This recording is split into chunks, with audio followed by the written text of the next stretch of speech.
Pero alam mo kung lagi tayong ganito. Lagi mangyayari sa atin to. Hindi ka maniniwala sa akin.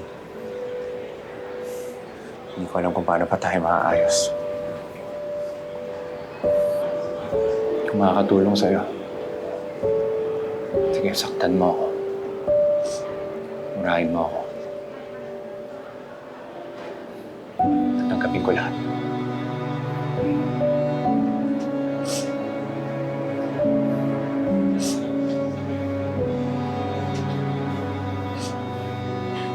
Tingin mo ba, gusto ko nagkakaganito ako, ha?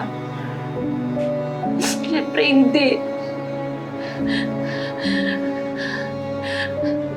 May nagbago kasi eh. Kahit gusto ko magtiwala dyan sa pagmamahal na binibigay mo sa akin, hindi ko magawa. Hindi ko magawa kasi may nararamdaman ako na hindi mo na ako mahal.